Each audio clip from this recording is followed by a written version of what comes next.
Happy New Year, and welcome to an all-new Author's Corner, and actually the first Author's Corner with H.D. Campbell of 2026. And as always, I'm your host, H.D. Campbell. I want to start by letting you know that we have three businesses that sponsor us today. First, we're sponsored by the Author's Lens magazine. Founded by these two lovely ladies, Nicole Bradley and Dominique Watson. These are two ladies I've had the pleasure of interviewing many, many times. If you're an author, an entrepreneur, a writer, artist, and more, the Author's Lens is looking for you. Stay tuned right here on my YouTube channel for more details, but they also launched on January 1st, and you can check out more on their website, theauthorslens.com. Next, Senior Living Today, who also sponsors us. They're home of the Living Legacy Planner, and Senior Living Today is a company that sponsors and have products that allow seniors to live more independently. I'll soon be interviewing the company's founder, Courtney Jones, and we'll have more details on Senior Living Today and the Living Legacy Planner here soon. But for now, you can check out the company at seniorlivingtoday.com, where you can buy a copy of the Living Legacy Planner, or you can pick it up on Amazon. Finally, Carly Travel, owned by my business partner, Lula Carter. As you know, Lula is also my CEO and co-president of H.D. Campbell Productions. She helps me with the day-to-day operations. Can't make a move without her, and I'll have it no other way. But she gives the best travel packages and the best at educating her clients, not just on the best deals, but also how to be safe when traveling. She offers a personal touch with her services. You can check out her Facebook page, and she'll soon have a page on the Hard Drive Publishing site. So stay tuned for a series of interviews about her business and business of travel coming up. Finally, I want to thank each and every one of you on this new year 2026. For these past 16 years, I've brought you the best in author interviews and more, so I hope. For your loyalty this year, I will return the favor. You'll see a lot of new and exciting things coming from the Author's Corner with H.D. Campbell. We're pushing to get on more screens as well as expand in a lot more venues, so stay tuned. Now, on to today's show. Today, we're going to talk to best-selling, award-winning author Tracy Wilson. We'll talk about her various book series, life as an author, as well as what constitutes success and more. It was a great interview, and we hope you'll enjoy it too. Also, I'll be introducing a new segment called Get Your Story Straight. And trust me, it's not like HD's 2 cents. This time, I'm getting deeper on you with story structure, characterization, technology, news headlines, just different things in the writing community, whether it's journalism or writing fiction, writing nonfiction, any type of genre that includes writing, I'm going to get down with you on. Any and everything in my arsenal that's going to help you become a better writer, I'm going to do. In today's segment, though, I want to talk about 6 tools new authors need to get their book finally written in 2026. So stay tuned for that. So when we return, we'll be back with part 1 of our interview with Tracy Wilson.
Welcome back to the Author's Corner, and stay tuned for the community calendar later.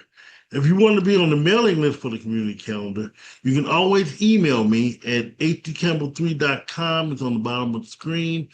Or you can DM me on my various social media, which will be all listed at the end of the show. Just watch and, pause for content once you go to the end of the show.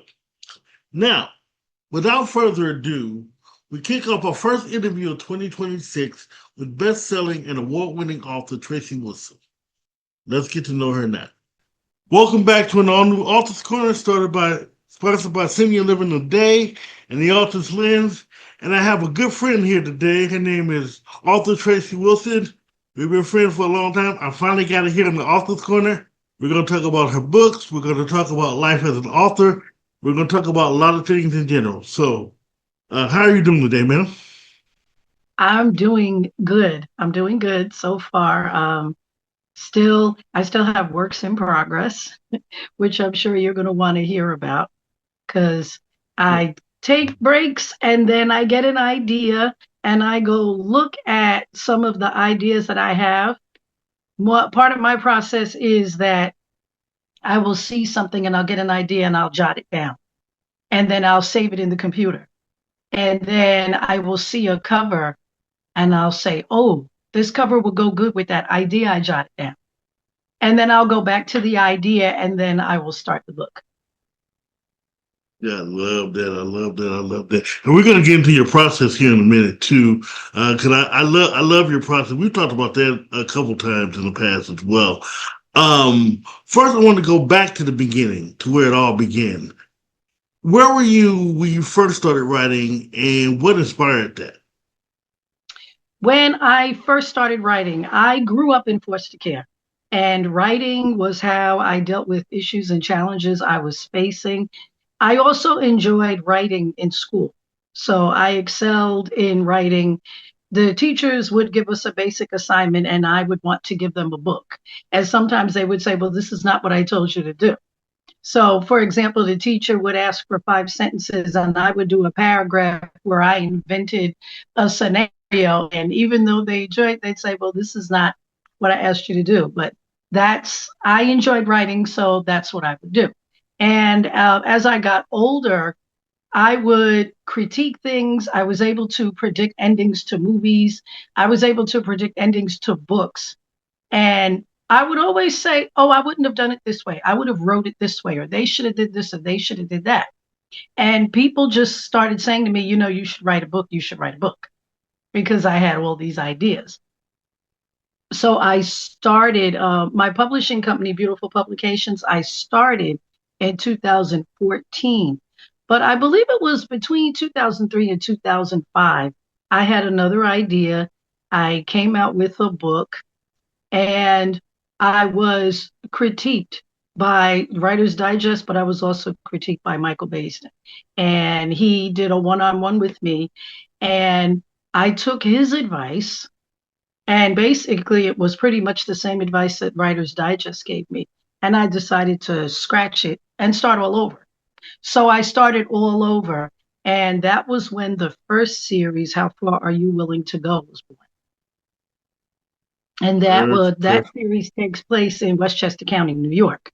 But now that I live in Connecticut, I was telling my husband that I have to write a series for the new location.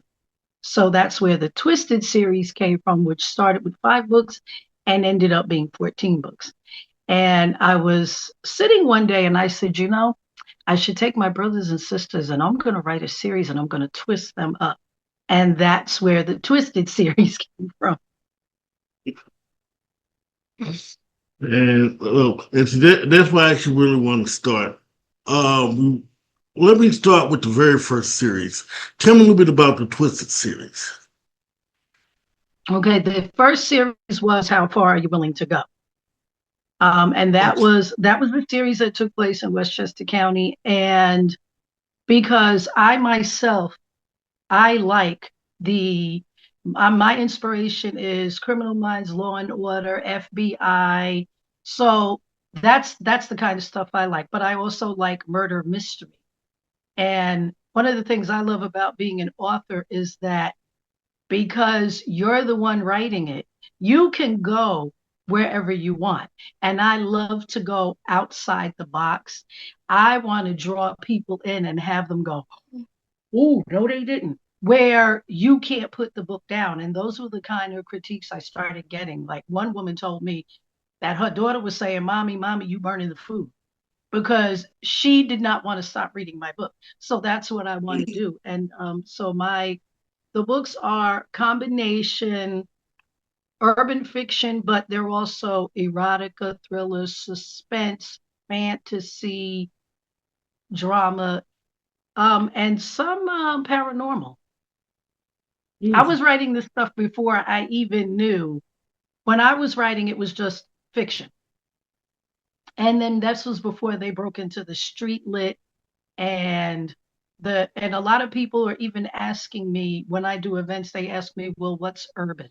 And I tell them it's city. The story takes place in a city because they don't understand that there's a difference. Urban fiction, they just throw all the books in one. They don't understand that there's urban, that there is hood, that there is ratchet, that there is street lit, that there is gangster.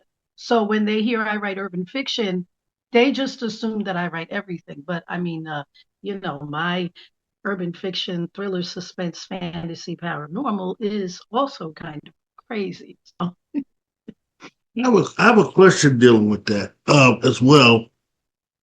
A lot of times when I'm at events and things yes, like that, and I'll get that question, and I try to push away when people say, well, urban is black fiction. Urban is not black fiction. Like you just said, it's city. It's basically just, and yes, it can range. So it's not yes, just one genre. So I'm glad I'm not the only right. one I'm glad I'm not the only one that had that kind of pushback. But how does it make you feel when they sort of try to stereotype what your writing is? Well, when they come to me and they try to stereotype it, I like it because it's an opportunity for me to talk about my books and expand on the writing that I do. Now, one of the series that I have, which is I have a bunch of spin-offs because I want to keep people related to my characters. So I have a series called Erotic Zombies. And that's not a series that you could put on every table at every event. But I decided to go there because I said, I want to do something crazy and I want to combine the erotica. And COVID actually inspired that series. So, as authors, we can get inspiration from anything. And a lot of people during COVID were saying, I'm tired of reading the same books over and over again. So, I took that as a challenge to write something that you haven't read by me. And I said, okay, well, we could do this. Well, do me a favor, and Yes, I want you to break down every book series that you have. every book series. Without spoilers, of course. Okay, without spoilers. So, how far are you willing to go is the murder and the mystery and the thriller suspense. The Twisted series is no spoilers, but the Twisted series is Beauty. That's the first part. Those are the first five books. And Beauty is twisted. Beauty has been through a lot of stuff. And Beauty was in a very dark place when she met her now husband. And the series spins off from there because basically he saves her life, but she's also saving his life. And the entire series spins off from there. So it's Twisted Beauty, and then it's Twisted Star, which centers around his daughter, and then it's Twisted Mary, which centers around her mother, and then it's Twisted Christmas, where everybody comes together. Now, I have Okay. another series that I love that I'm very excited about, and these are not in any particular order. Obsidian Heart. And Obsidian Heart is near and dear to me because even though the series is fiction, it is based on a true story. And it's based on my story because we go into my love of crystals and psychics and things. And growing up as a teenager, my grandmother and my grandmother's a psychic, and my grandmother would take me with her to psychic fairs. We would go to new age things. She is a healer. We would participate in essential oil expos. They even had expos downtown in New York City that we would go to. So I really enjoyed writing Obsidian Heart because that was more of an introduction to me personally, even though the story is fiction. And then I have another series, and that series is The Ultimate Con. And that series takes place in the casinos. And for people that love to gamble, they will really be drawn into that series. That series is along the lines of Casino with Robert De Niro.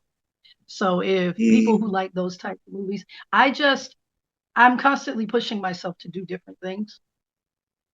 So when I come up with these ideas, and then sometimes I will see another cover somewhere and I'll say, "Ooh, I like that cover," and I'll just buy it.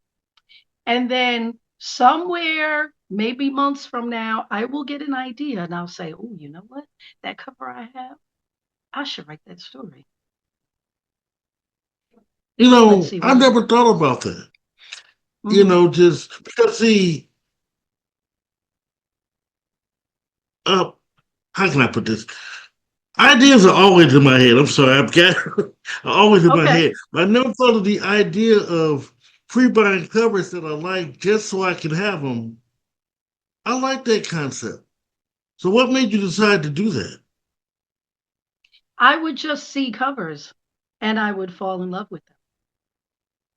And that's pretty much how it started. At one time I had a group in social media called Book Cover Addicts.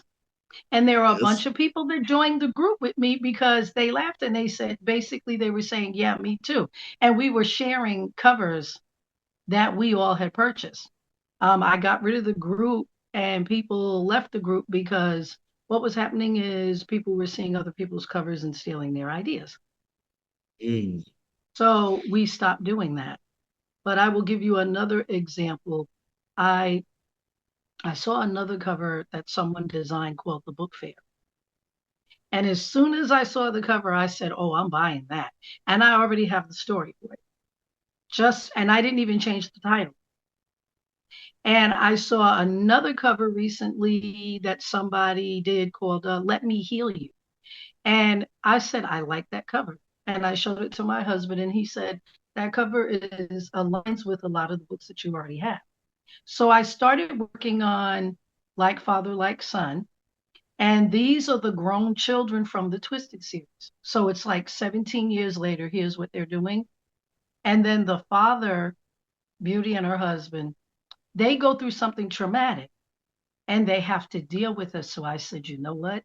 Let Me Heal You is the perfect cover because now they're on a journey to heal. So now I'm working on the two series at the same time, Like Father, Like Son, and Let Me Heal You. So even though Let Me Heal You is a continuation of Like Father, Like Son, it also reads as a separate series.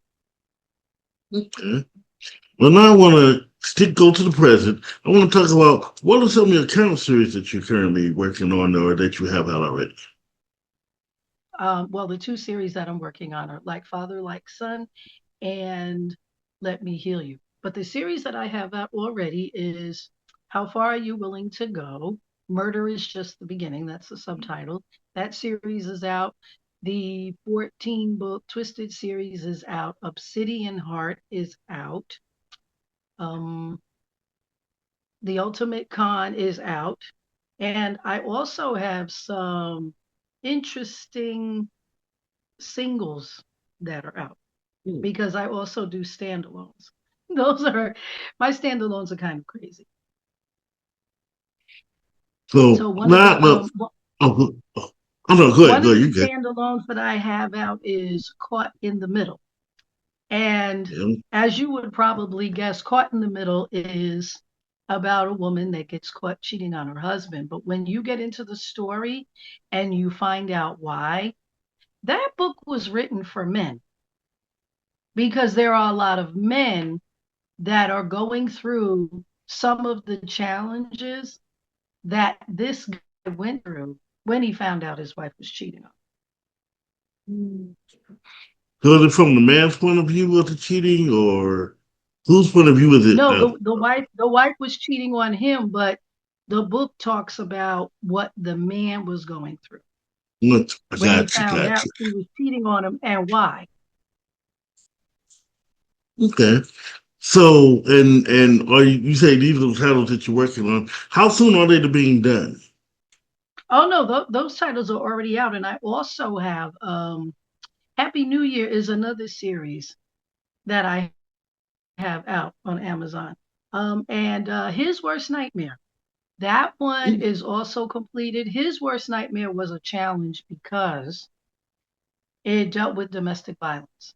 And I know a lot of people that have experienced domestic violence. I have two very close friends. Unfortunately, they made it out of the situation, but I wanted to write the story for them. But of course, I also wanted to put my spin on it.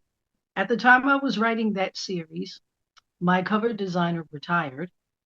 So I felt like I lost my best friend. And then my best friend of over 20 years passed away.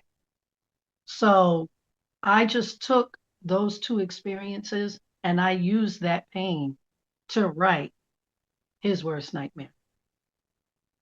And then that Okay. also took a turn that I didn't expect. But as I said, without spoiling it, I like to challenge myself to write something different and to take you somewhere that you haven't been before, at least with my books. Mhm. Well, as an author, what is your method from idea to writing to publishing? How with so many ideas, what's your method? Well, my method, and it's interesting because I put this video up last week and I was sitting in front of my computer. And so my method is I will get an idea and I have a notepad and I'll start writing. And then after I've written about 50 pages, I will sit in front of my computer and then the video I'm showing people the notebook where I have the notes.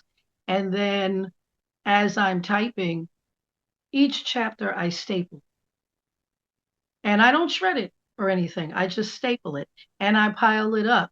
And then every time I sit in front of the computer, I am seeing how much I've accomplished so far and how far I've got along in the book. So they will be shredded at one point, and then I will have another pad off to the right where I have decided to incorporate discussion questions at the end of some of my books. So as I'm writing, I will come up with discussion questions.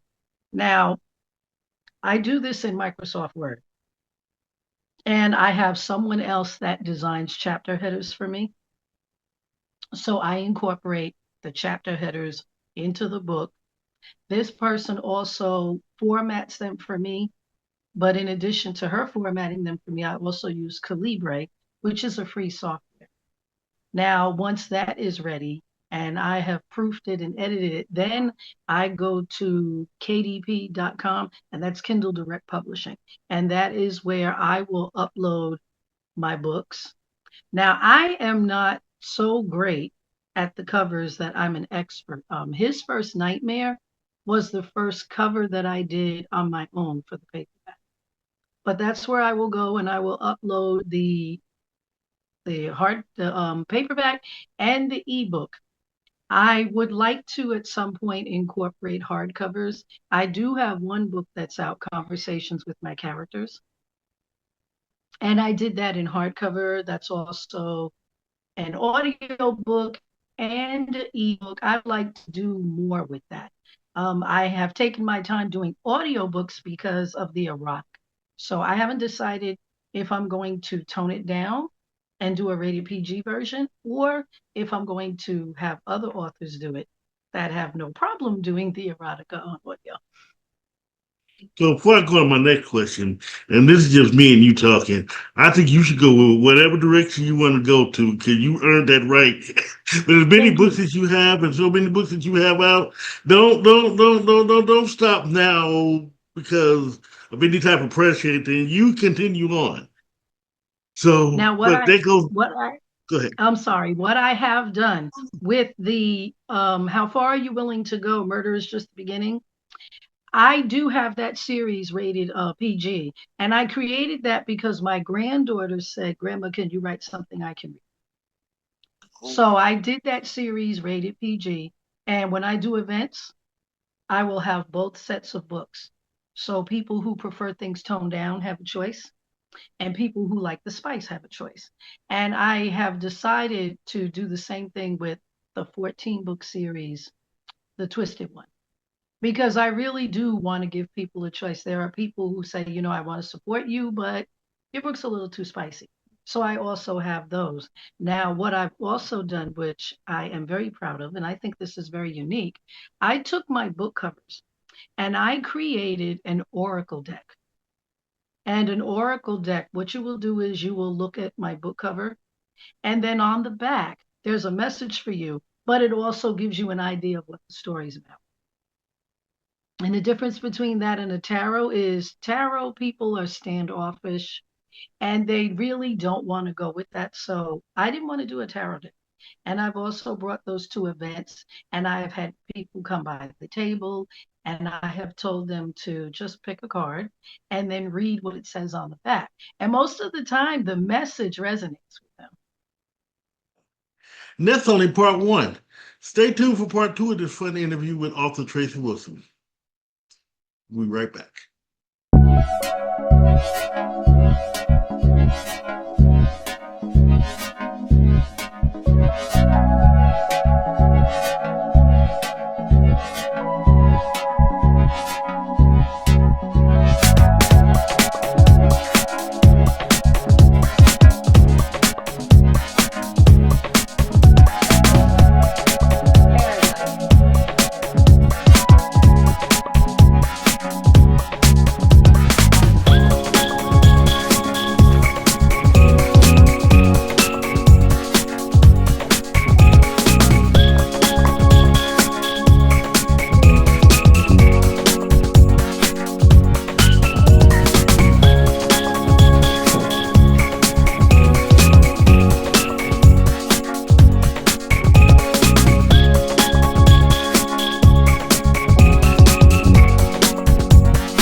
Welcome back to the Author's Corner, where we'll now conclude our conversation with author Tracy. I like that. I like that.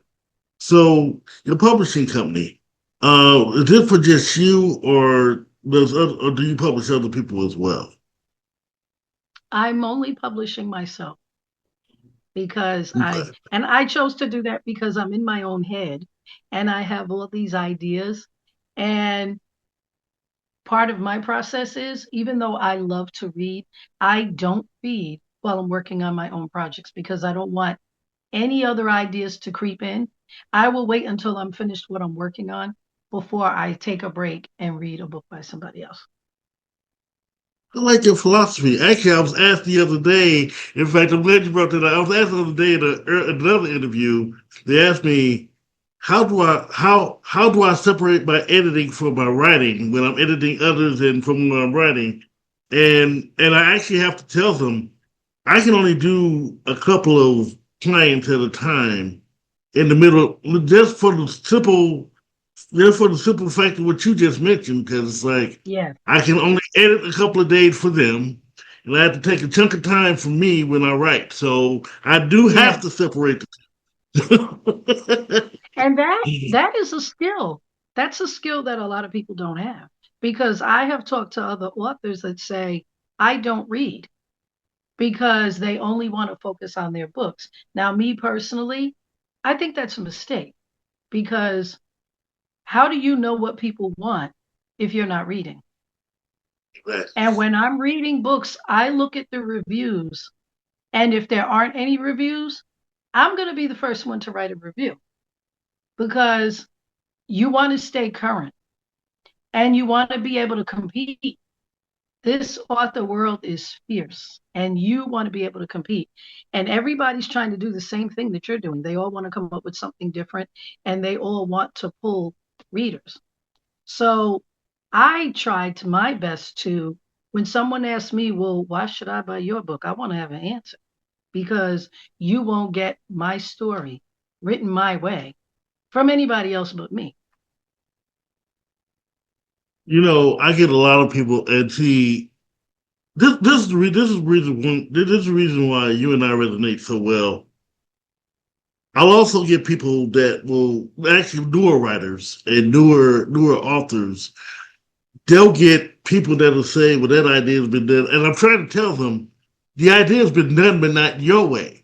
It's not your Right. spin. Don't let someone else tell you what's been done and what's not been done. You put your spin on it, and then you let the readers decide. Now, here's the perfect analogy for that. When you go in the store to buy bread, you will see shelves and shelves of bread. No one tells them, oh, you can't make bread because we already have bread. You see shelves and shelves of bread, and there's bread for everybody. Some people want white, some people want wheat, some people want pumpernickel, some people want the seed, some people. So just because one person created bread, that didn't stop everybody else from creating bread. Not combine. Okay, now Go that the ahead. recording is started, when Sorry about that. on our last session we were talking about my books, and I mentioned my Oracle deck. And I wanted to elaborate on that because one of the things that Michael Baisden said to me was, you cannot combine fiction with nonfiction. And so I took that as a challenge. And the first way I did that was by creating the Oracle deck, and it was named by my husband, Urban Pearls. And by combining the fiction, which is my book covers, with the nonfiction, which was me writing the messages. So that was one way I did it. Another way I combined the fiction with the nonfiction, you and I were talking about going to events. Oftentimes we go to networking events, and what they have at the events is they always have coffee and they always want you to have something to write with. So going through my books, I realized that my characters drink more coffee than anything. So the first cover, when I saw it for my cover design, I said, that reminds me of coffee. So then I named it Coffee is Served. And what I did was I took chapters from all of my books that centered around the characters drinking coffee, but they're also erotic. So now, the second part of that is the coffee compliment spelled with an E.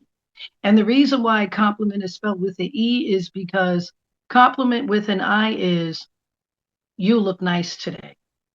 Compliment with an E is that blue shirt really brings out your eyes. So the compliment is the notebook that you would use when you go to the networking meetings and where they always serve you coffee. So that was another way that I combined the fiction and the nonfiction. And with the coffee compliment, I even tell people don't be afraid to write down your thoughts. Use it by your nightstand to write down your dreams or whatever ideas you have. And so that's where the coffee series came from. It's another challenge that I took upon myself. I said, "Oh, you told me I can't combine fiction and nonfiction. Watch me."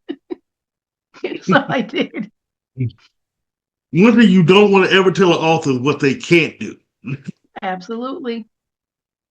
A long time ago, when I was in college, I was told, and again, like you, I just sort of ignored it. This is when I was first getting my feet wet with writing fiction, and I was told something very silly.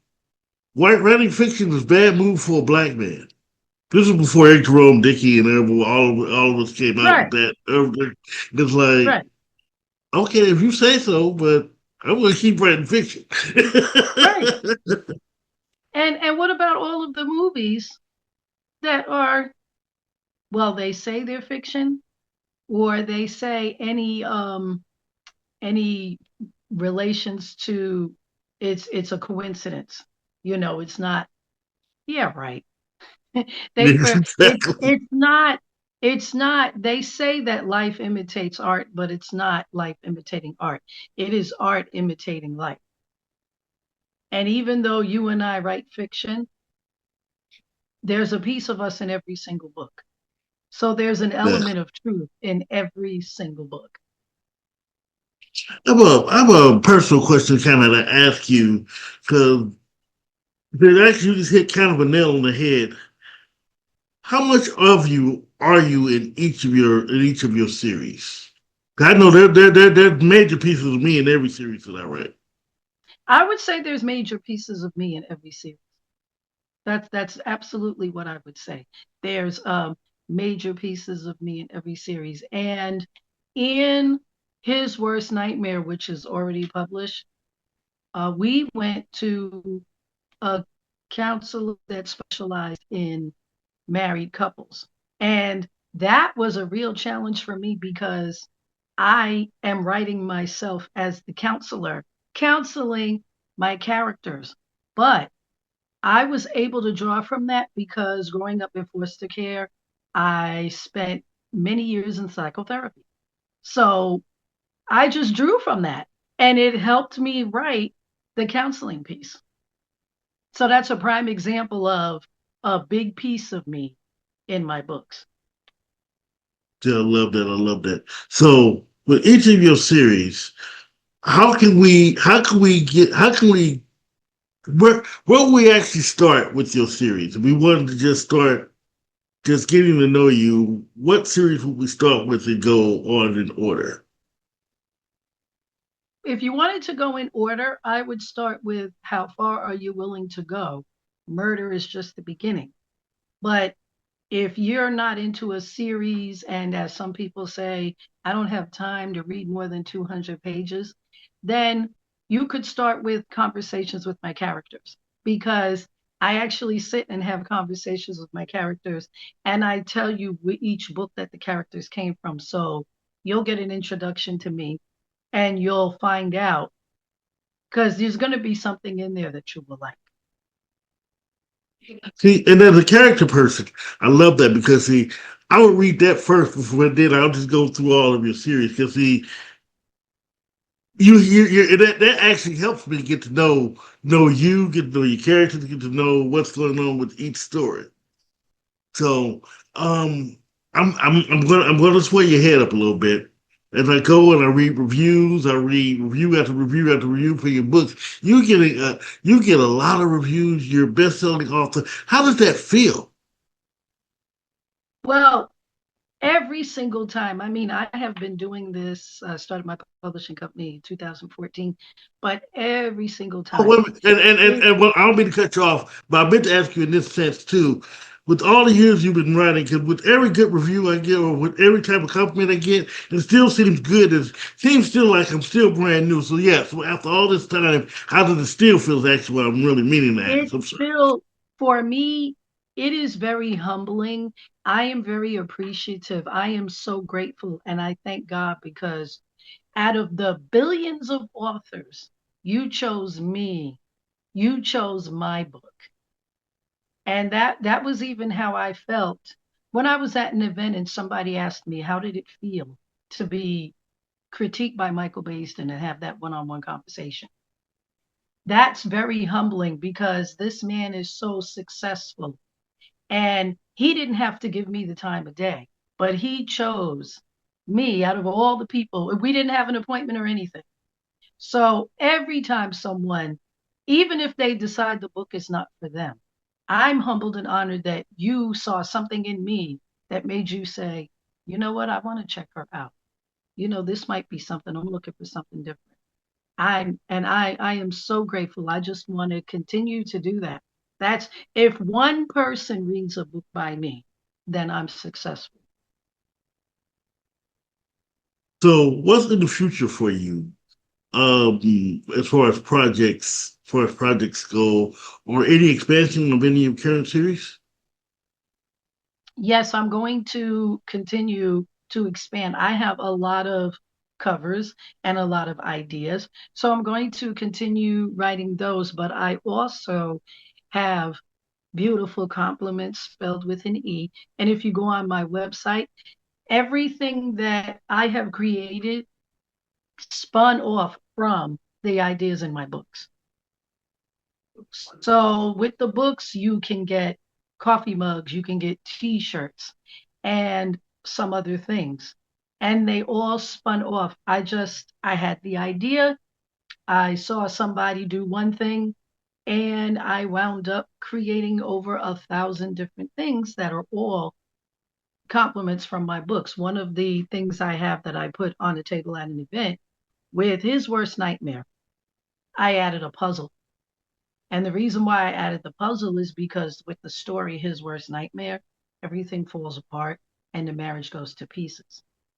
And that was what gave me the idea to create the puzzle because it's pieces that have to be put back together. I love your marketing. I love it. I love it. I love it. Thank you. So, so now that you've done all this and everything, so what? Tell me a bit about your website. My website, Beautiful Publications, that has my books on it. It has the compliments on it. I also like to help people, so I have some free tutorials. I have a publishing course on my website for people who want to do what I do. They don't want to go out and publish it with everybody else because a lot of people, the traditional publishers, it's not as easy to get published with a traditional publisher. And if you don't have a lot of money, which most of us don't today, I want to give you options and I want to help you. There's a lot of stuff that you can do for yourself for free that will give you the motivation and kind of elevate you to the next step. And with you speaking from experience, that you probably helped a lot of people. Probably still helping a lot of Thank people. you. So, not a problem at all. So, how do we get to know you as an author? Because you, from what I'm seeing, you're a very personable author. You'll talk to your readers. You'll get to know your readers. How can we get to know you better? You can get to know me better by following me in social media because I am authentically, imperfectly myself. As Beauty Tracy Wilson, because Beauty's my alter ego, and Beauty was the first set of books in the Twisted series, and then I'm Beauty Wilson in Instagram. I am still on X, better known as Twitter, as Beauty. I am Tracy Wilson in TikTok. I am I also love in your Sub. TikTok page. Go ahead. I'm No, also go in ahead. Substack as Tracy Wilson Writes. And I'm in LinkedIn as Tracy Wilson Publisher. But I bring a lot of me because if you're not reading my books, then I don't want you to scroll past just because you don't read my books. I want to get your attention and I want you to go, oh, I didn't know she liked that. Oh, that me too. So I still want to be able to engage you. Well, bring me to your next question. The next question. When you're not writing, what do you like to do? when I'm not writing, I am watching TV. And that's where I'm getting all this inspiration. I do have my friends that I go out with, but another thing that I have incorporated into my books, which a lot of people don't know about, is I love to sing and I write songs.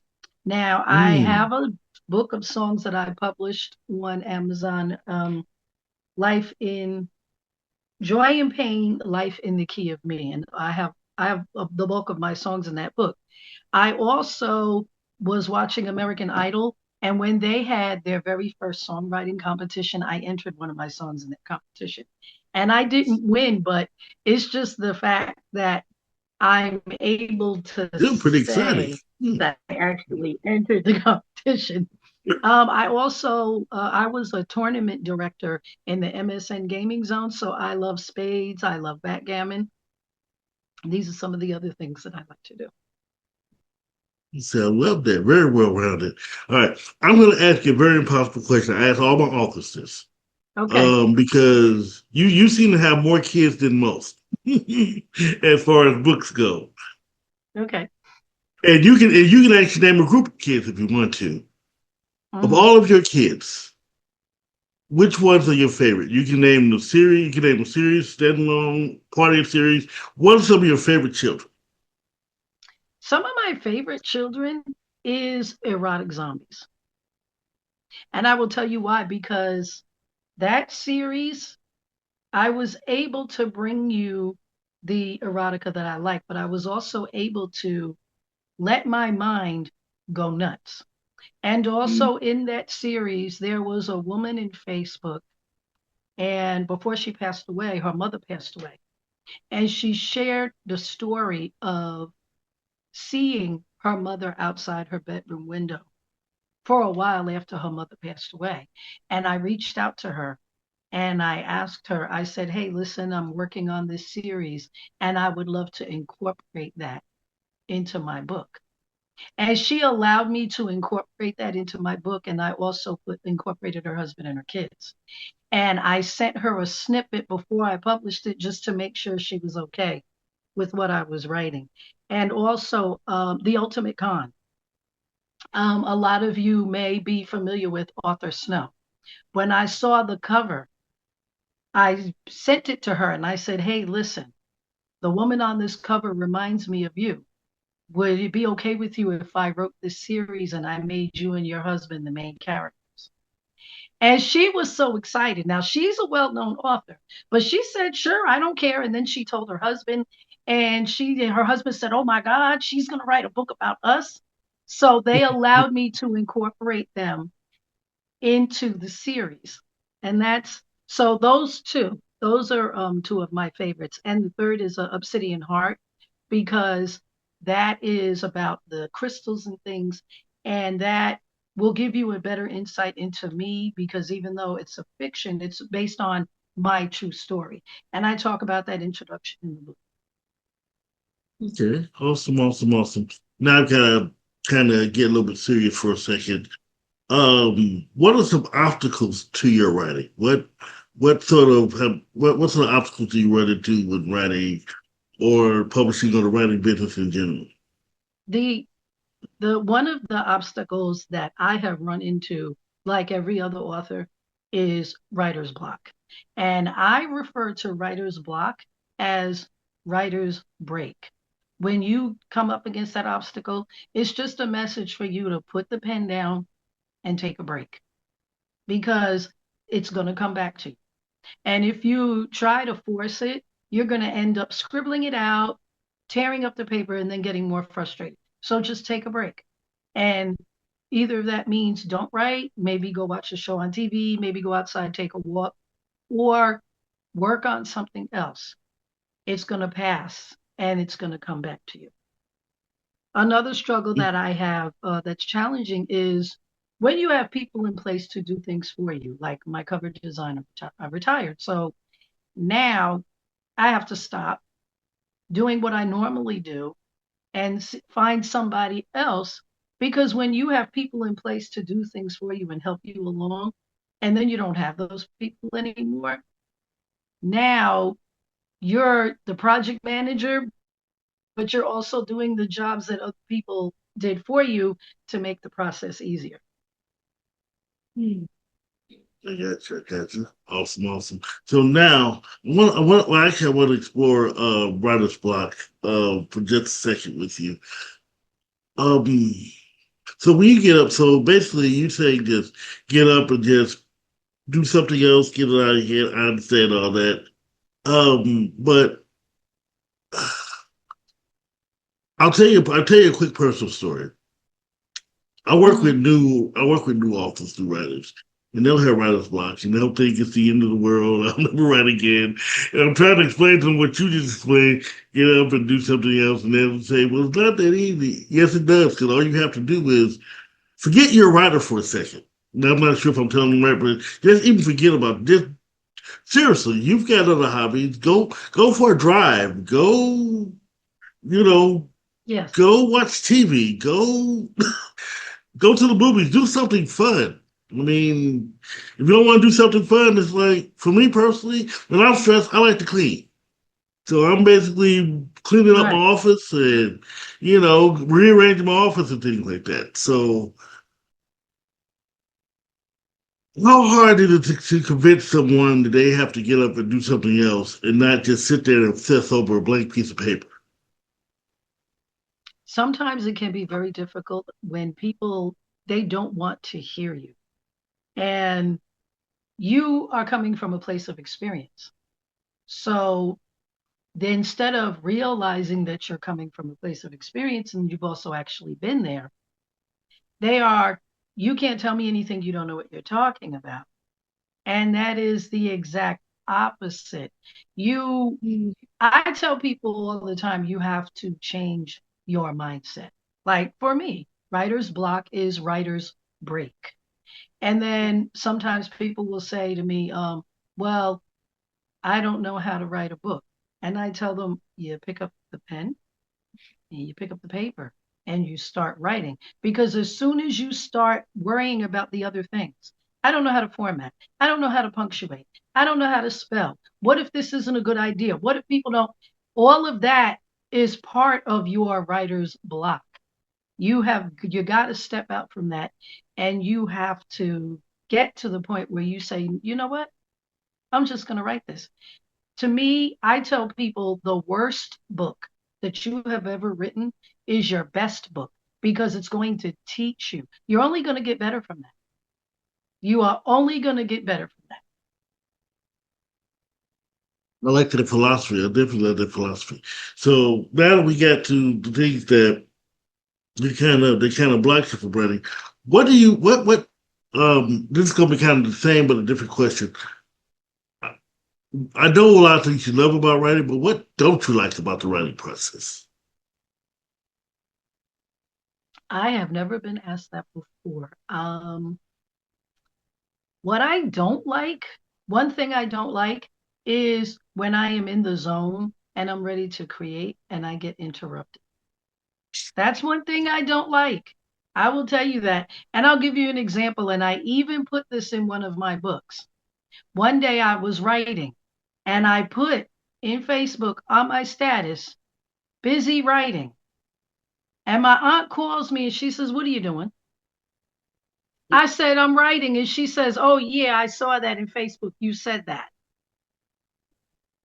So I have decided to adopt the do not disturb. That works wonders on our technology. Do not disturb. And then I love my phone because guest. when you have an idea and you're in the zone, you need to get that idea out. And my husband knows when he sees me writing, my husband will not talk to me. If my phone is ringing, he will not answer it, nothing. Or he'll look at it and see who it is, but he won't tell me, oh, so and so, do you want to talk to? Because, but sometimes people who are not authors, they don't understand that. They think, No. oh, well, just let me tell you this one thing. They don't get that we need to stay in that creative zone and get our idea out. I'll be honest with you. I thought that was only me. Mhm. You tell them you're writing, it's like, hey, what are you doing? I'm writing. Well, hey, let me tell you, what did I just say I'm doing? Right. Oh, there's one other thing that I don't like about writing. When you tell somebody you're a writer and they say, you should write my story. Yes, all the No. time. Yes. And no, I don't want to write your story. If I wanted to You can write your write your story story. better than I can. Right. Hey, wow. So how many years have you been in the business? Since 2014. See, that is beautiful. That is beautiful. That is beautiful. And I'm going to tell you something, though. The short time you have published how many books? I have over 60 and I'm not See? done. So, I'll probably be up to 100 at some point. At one time, I was pushing out a book every month. And then I said, you know what? I can slow down. I have books. I have enough books out there. Um, I could just take my time with it. I've got enough for people to, unless you have every book in my catalog, I'll keep you entertained. Wonderful, wonderful. I want to go back one more time for a second because we've been talking about a lot of different things, especially as far as inspirational. When you wrote your first book, when you started writing, how did you block the noises in your head? All the you can't do this or the what if this or how did you cancel all the noise? The way I canceled it was, oh, I can't, huh? Watch me. That was how I first started. Every time somebody told me I couldn't do something, I said, oh, watch me. And that's hard. That is very hard. I will tell you, it is not easy, but the more you do it, the better you get at it. And then when you accomplish it, then you start kind of getting people, tell me I can't do something else. And I'll give you an example in that. I never, ever, ever thought in a million years that I would write a technical book helping people decipher HTML code. I Mm. never ever thought I would do that, but I went through something with one of my books and I was so frustrated that I wanted to throw the computer out the window. I had a bad migraine headache behind it. I almost broke down in tears. And I said, you know what? Somebody else is going through this. So all of that experience resulted in how to decipher HTML codes for ebooks. Yeah, I love that. I love that. So with the with the new year coming up, what do you see yourself doing in 2026, going into 2027? 2026 going into 2027, I'm going to finish Like Father, Like Son, the series, and Let Me Heal You. But I'm also going to write the fantasy, The Book Fairy. I can't wait to Okay. tackle that. See, that's beautiful. That's beautiful. Do you have any events that you plan on going to or anything coming Yes, up pretty soon? I always attend in in Fairfield County, Connecticut. My friend Gwen Anderson, she has an event, the African American Heritage Spoken Word, and she does that every year in February. And that is normally my first event. After that, we'll see what happens, but that's one of my favorite events. It's spoken poetry and word, and she always lets me know that I have first dibs at that event. Yeah, I love that. So I already asked you how we get to know you and your website, but where can we actually physically buy your books? My books are located on Amazon. The Amazon.com has every single thing that I have ever done. Yeah, I love that. I love that. I love that. So next, my thing is any new series coming up? Anything? I know you have a lot of ideas, but any new Mhm. series that you can think of that's gonna be out soon? The Like Father, Like Son, and Let Me Heal You. Those are the two that are going to be coming up I'm just about done with those. If it's not January, it will at least be February. And in the meantime, for those that celebrate the new year, I am going to be showing the Happy New Year series. That's another favorite. I only show that on the new year though because it specifically takes place in the new year. And where can we experience that? All of those books are on Amazon. You can when I do show the videos and things in Facebook, I have 10 promotional groups and Instagram and X, priorly known as Twitter, and in TikTok and in LinkedIn. Perfect, Kirk. I see you on TikTok all the time, and I see you on Instagram all the time. I definitely see you on Facebook. So yeah. So next time you do a live, I will definitely be on and check you out. So it won't be a Thank problem. you so much. Oh no, thank you. I appreciate you. I appreciate this interview. Thank you. So now I want to ask. Um, do you don't ever turn see one thing I love about what I love about you and authors like you don't turn away people. You always answer people's questions. You're always there to help. What is your what and I've always got to ask, what are your opinions on authors who are not so personable as opposed to you being so personable? Because I know it's not like I'm asking you to format my book for Right, me. It's like I'm just asking you a right. simple question like, how do I or how can things like that. How do you feel about it? See, this is how I feel about it. When I started this process, people like Michael Basin, who didn't have to give me the time of day, gave me the time of day. So I just want to pay that forward because I know I have gone through a lot and I've been frustrated. I have had writer's block, which is now writer's break for me. So because I have been through that, I want to help people get through that. And Michael Basin always said, there's plenty of room. I want you up here with me. And that's the attitude I have. I celebrate everybody when people post that they have their page reads or that this is their release day. I want to help you get there because people help me get there. I think when people are standoffish, I think that's a mistake. I personally think they are blocking their blessings because you never know. I could talk to someone about my books, and that one person could be the one that is connected to somebody that is looking for the next great movie or for the next great Broadway play or something. And they say, hey, you know what? I was talking to this author. You never know who you are going to help, who you're going to touch, and who in turn. So I just think it's a mistake. I came across an author and somebody asked her about her books, and she was telling me how the woman got on her nerves, and she kind of brushed her off. And I thought that was a mistake. You never, ever, ever know. I just think that you should always be humble and be grateful because, as I have said, out of the billions of authors in this business, you chose me. You stopped at my Right. table. There was something that drew you to me.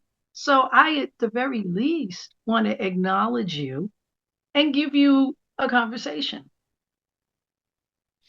See, I love that, and I have never in my since I've been published because, like you just said, Michael Bates didn't come and talk to you. Didn't have to talk to you. I have people that come to me. They came to me and helped me out in a lot of ways. Hmm. So why can't I return the favor? So no, Yes. so that's definitely good philosophy. Now you also bring up another good point. Have you ever thought about branching out and doing other things like script writing or plays or anything? Yes, I have. I have a book out, The Bridal Shower, and The Bridal Shower was actually taken from the How Far Are You Willing to Go series. And I have thought about writing a script for that and turning that into a play. So that's something I will definitely be exploring. Wonderful, wonderful. So, what's in the future besides the literary world? what's in the future for you beyond the literary? I'm trying to say. In the future, beyond the literary, I'm just enjoying my life and my retirement because now that I'm retired from the job, I can, doing this and writing the books and things, even though it's a job, it's a passion. So I don't look at it that way.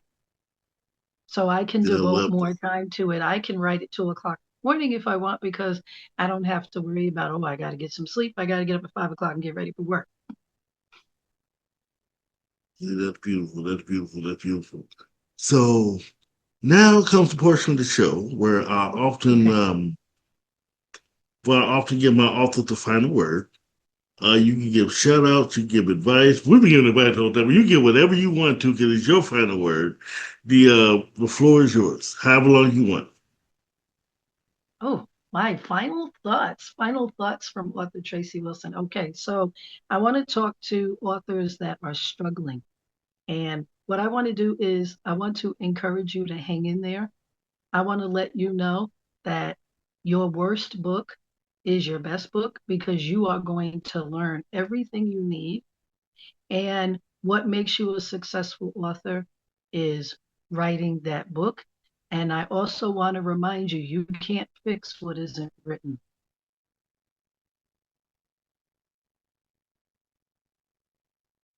Thank you, Arthur Wilson, for allowing us to interview you and allowing us to learn more about your world. We really appreciate you. Now, when we come back, we'll have our new segment, Get Your Story Straight. But first, let's see who's going to be on the next Author's Corner. Then after that, I can read the calendar. Stay tuned.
time you get your story straight? Welcome to our new segment, Get Your Story Straight, in which I'll give you more writing tutorials, ways to expand your vocabulary, and put you on game about the writing and publishing industry, plus a whole lot more. Today, I want to give you some advice on how to start your 2026 project that you've been putting off since 2003, or maybe a little bit later than that, but I just know some of you guys have been putting off your new projects, especially you new authors, for a long time. And for those who are waiting, today is the time to begin. It's now 2026.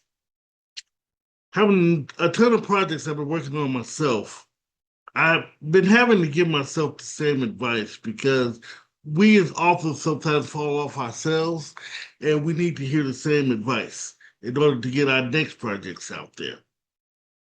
So this January, in the Get Your Story Straight segment, I'm going to be talking about every week ways to begin your project, your story, ways to kick it off to the point where you'll be consistent by the end of the month. So today, I want to start off with these 6 things.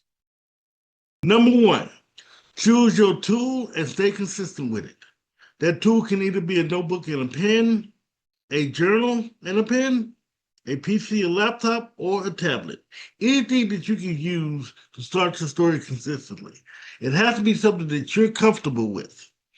To add to that, make sure you are truly comfortable with it for you. Don't allow other folks to sway you by saying a different way is better.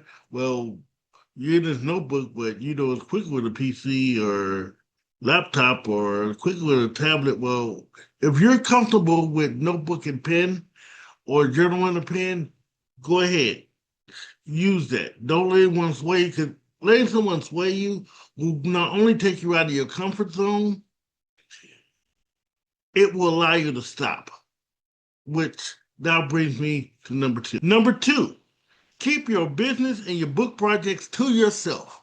To be blunt, only a small couple of people is going to cheer you on anyway. A great majority is not going to give a damn whether you fail or succeed, much less writing a book. I mean, haters going to want you to fail because they fear your elevation. However, when you succeed, they'll be all over you as if they were down from day one. But I need you to use your better judgment on how to deal with them either in good times or in bad times. Because when you're down, they'll be talking about you. When you're up, they'll say, hey, man, I believed in you from day one. Well, which is a lie, so I'll let you use your better judgment with that one. Number 3, back to the manuscript. Write a little every day. A little story here, a little bit of story there, but write a little bit every day. When I started writing a series of connected short stories using one of my main characters that I still use up to date. I did this to the point I had several notebooks full of stories and a strong sense of discipline because I was able to find that time and just knock it out. When you say you have no time, that's a damn myth. I'm sorry, it is a myth. I mean, you can write a couple times on work breaks, in between errands, before bed, early in the morning.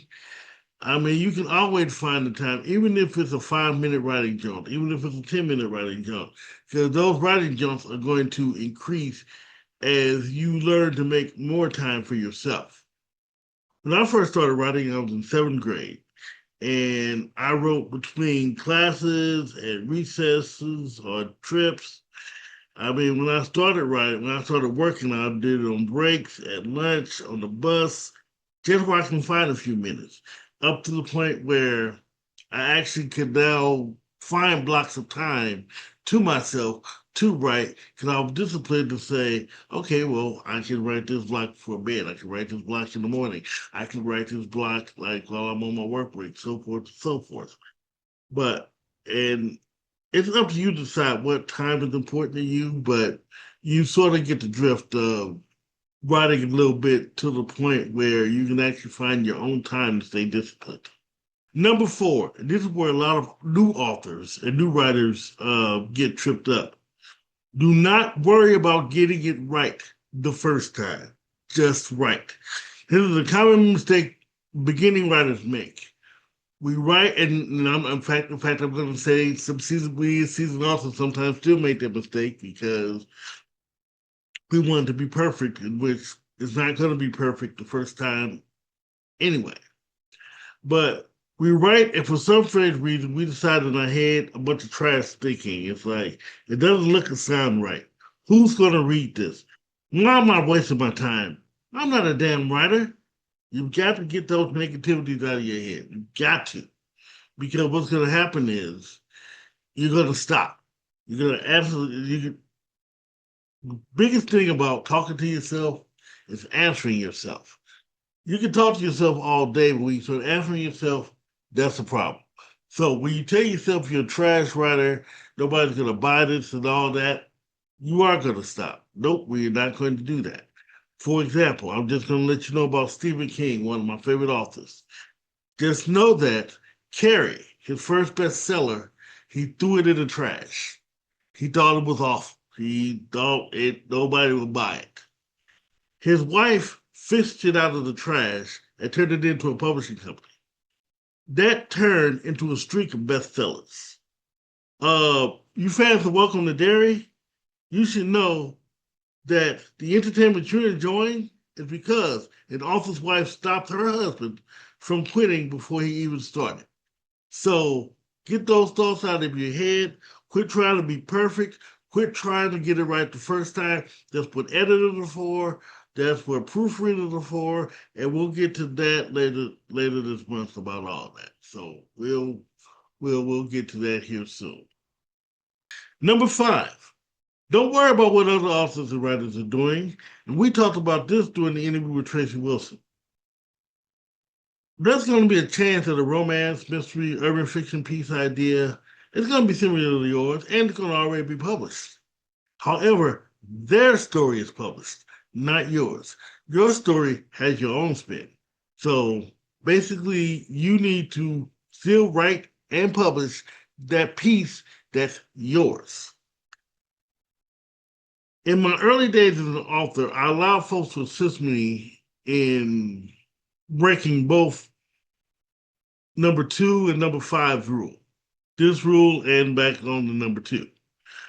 I used to tell folks that I didn't know at the time, didn't give a damn about me, about my writing. So I basically told them my ideas. And because I thought they loved me and I thought, they encouraged me since I published my first book and everything. But they would say things like, somebody else already did that. And they'll point to movies and other media where it's already appeared. But then when I would explain my idea is different and I have my own spin, I get clowned. And the other sad part about it, this is from folks who know nothing about the literary world and are delusional as to how the literary world works. They think they know everything about the literary world and they don't know anything. They barely read books, but yet they had all the ideas. If you remember in the interview, Tracy Wilson brings up the bread idea. There's a million, when you walk in the grocery store, there's a million types of bread, million brands of bread out there. It's the same bread, different packaging.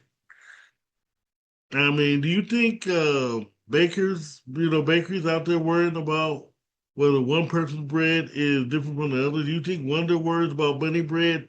Bunny bread worries about the generic bread? No, nobody worries about bread because there's enough bread for everybody on the shelf. So that's why we don't worry. So write the story. Forget about who's done what, when, where, what, or why. You do it your way. I've seen a lot of spins on already established ideas, and they're wonderful. So let's see yours. Finally, and this is one of the most important, get to know your writing community. Get to know your author community. As authors, yes, we can act like we're lone wolves out there and we're all alone, but there's a community out there that will help us, especially for things we don't know. There are authors groups and fellow authors on just about every social media platform. I mean, I'm mainly into Facebook, Twitter, and TikTok, as well as other communities, but Facebook, Twitter, I mean, not Twitter, sorry, not X. Facebook, Instagram, and TikTok. Sorry about that. um, those three writing communities are the most consistent that I like to be in. I do my marketing in there. I have friends who are authors. I set up authors corner interviews through those communities and everything. So you have a community that's out there. If you have questions, you need mentors. I'm a mentor. Please ask. You can always feel free to ask questions. We're not going to charge you for asking a question, because our job is to share information because we had to go in there blind. You don't have to go in there blind. When I first started, uh, I was like I say, I was in school. There was barely a writing community for me. So the writing community that came right after I was published, we all were new, fresh authors. So we became the community, and that's why we want to help you all continue that community. Now, unfortunately, there are some rudeness out there. There will be some that won't help you, or they'll try to charge you for just asking a question, things like that. Now, if you wanted to edit your book, things like that, those are services. We'll get into that later. But believe it or not, many of us want to see you succeed, just as we have succeeded. There's enough room at the top for all of us. So, but if you do encounter rudeness, please move on. Because there's someone out there that's going to befriend you, that's going to take you on, that's going to mentor you. That's what we're here for. And that, my friends, is today's Get Your Story Straight. Next week, I'll be talking about easy ways of crafting characters, and we're gonna have some fun. I'm gonna teach you how to put together a dossier of your characters. So, with that, thank you for watching.